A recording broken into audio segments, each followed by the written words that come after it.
What a pleasure it is to welcome Lixiang Baumann, who is the head of China Mobile International in South Africa. Lixiang, it's fantastic to see you. Thank you for joining us at the conference. How are you, firstly, and good day to you. Thank you so much, Aki. Thank you for having me. I'm well. Thank you. That's fantastic. Well, China Mobile International and China Mobile South Africa, it's really a massive entity. The amount of subscribers you have globally. Tell us a bit about the company internationally and globally. What about China Mobile? Sure. Okay, so China Mobile, the mother company is actually called China Mobile Communication Corporation. This is the famous China Mobile that everybody know in the industry. We are actually by far the biggest mobile operators in the globe. Obviously, in terms of subscription and also our network size. We have about nearly a billion users. Wow, that's massive. And nearly about 4 million base stations. Then 80% of them are 4G. We are leading members in the 5G network. We sit in the GSMA as the key 5G members. By now, we have rolled out a massive 5G network in China. Obviously, at the moment, everybody is talking about 5G, and we are very leading in that 5G technology. So under China Mobile, we have a lot of companies. You have China Mobile International, China Mobile IoT, China Mobile Investment. It's a massive group. Company employ about 500,000 people. Wow. Obviously in that side, the number is always big. We also run a mobile network in Pakistan and obviously another mobile network in Hong Kong. So under China Mobile Group, we then have a company called China Mobile International, which is CMI. We call it China Mobile International CMI. This is the company myself and all of the teams in overseas are working for.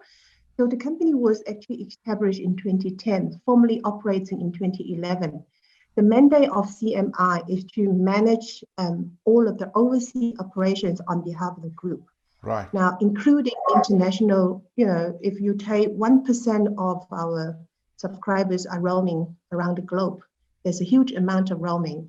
So we actually, for the international roaming business, for international carrier to carrier, which is for messaging, global messaging and global roaming, voice, all of those international business are managing by CMI. Gee, well, it's a massive company. I mean, it's insane to think about the amount of subscribers you've got just in China alone. I mean, that in itself is massive. The amount of calls and traffic that must be going through your network must be quite extraordinary. When you look at your organization here in South Africa and on the continent, how long has your presence been on the continent? And what is your strategy? Okay, so actually CMI currently has about 24 countries, overseas countries operation. So South Africa is actually one of the latest one. So we came to the market quite late. We established the office in 2018, July. So I happen to have the honor and pleasure to be the first employee for China Mobile in Africa. Yes. Obviously, personally, I have been here for many years, 16, 17 years. I've been in the local telco, I think, for a fair amount of share of my career. But I was having the honor to set up the operation here 2.5 years ago. So by now, we have two major offices. One is South Africa, one is in Kenya. So myself and my team are looking after South Africa, Southern Africa, a bit of West Africa. And then the Kenya team looking after East Africa, a bit of North Africa. So we do have a strategy and a map in Africa. Regarding our strategy, China Mobile, we have quite the company tends to look at long term. So we have quite a nice long-term strategy for the Africa as a continent. We invest into, the famous 2Africa undersea cable.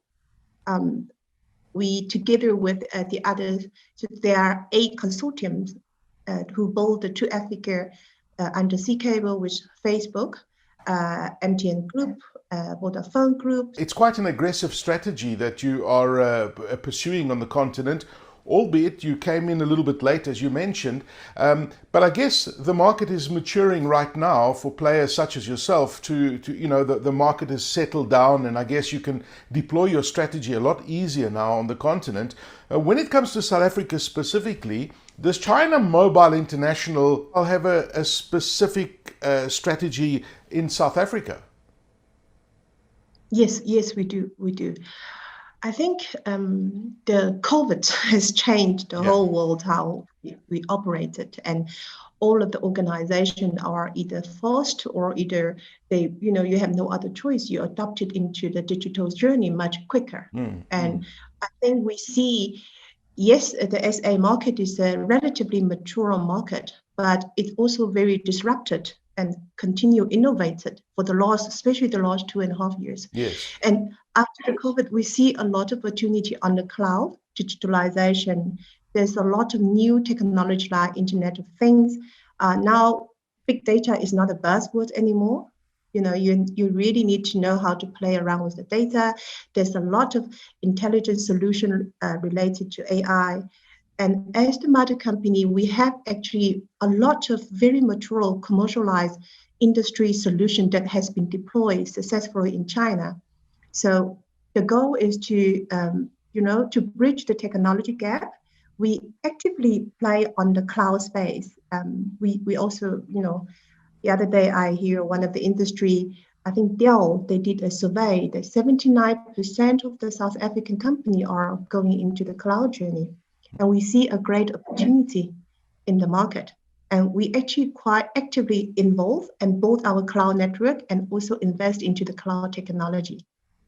Wow, that's very interesting, and it's interesting that you talk about the cloud and COVID-19, that the disruption that it's caused for many businesses, and the digitization and the move to the cloud has been very aggressive in the last year. And I guess companies that had a 3-year plan have brought that plan forward.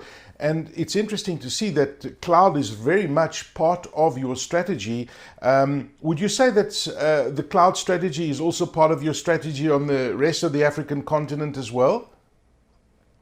Yes, pretty much so. Yes. Now, if you look at the cloud industry and the cloud journey, and typically what company or especially even the SME or the large company, what they really struggle is not only the adoption to the cloud, but actually how to use the cloud with, much more application level. 2 years ago, we were talking about, a concept of simple IaaS, infrastructure as a service. But now we see a lot of mature usage on PaaS, platform as a service, SaaS, software as a service, right? So it's in a layer compared to about 2 years ago. What China Mobile do, actually, we also cloud agnostic. We are cloud agnostic. We work with AWS, Azure, Huawei, Google, Alibaba Cloud, Tencent Cloud, uCloud.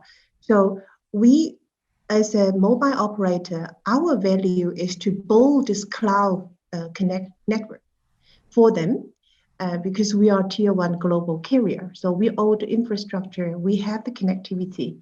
So if you consume a cloud of AWS in Europe and now wanted to consume a cloud AWS in Asia or in China, then we are able to provide you international connectivity within those clouds.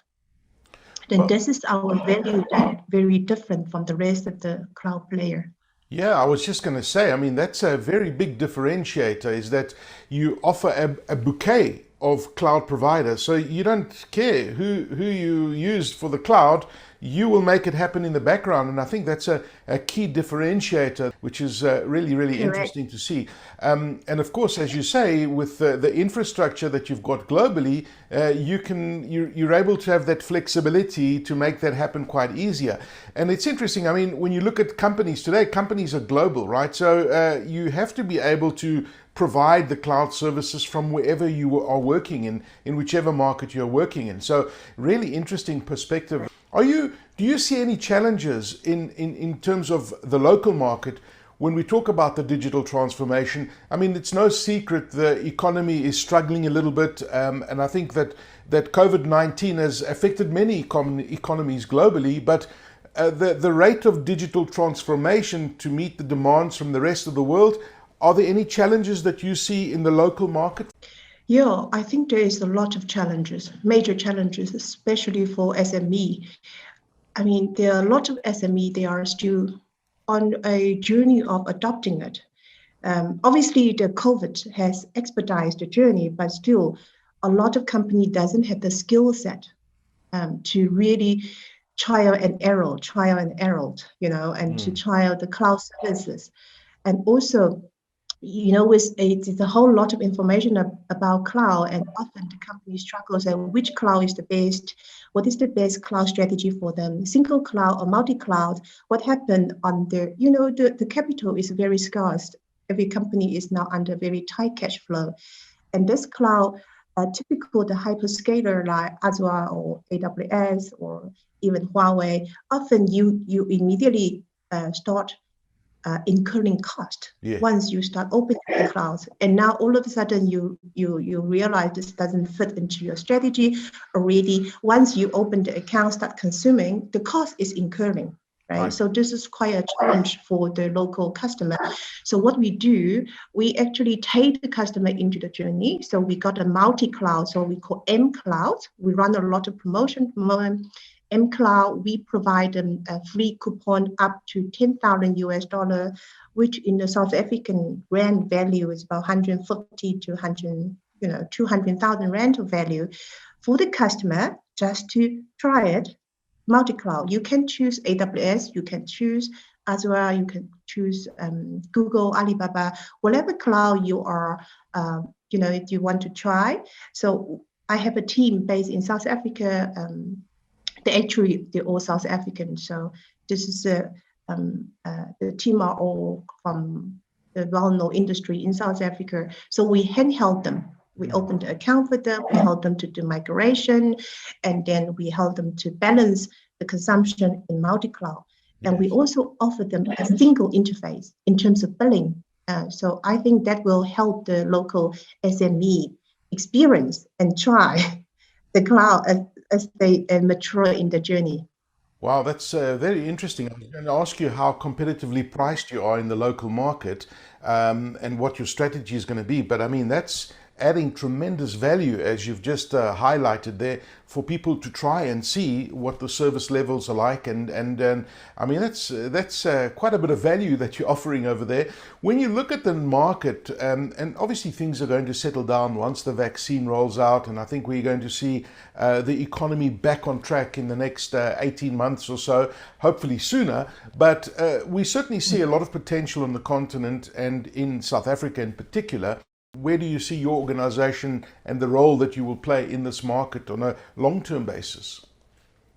This is a very interesting question. Thank you, Aki.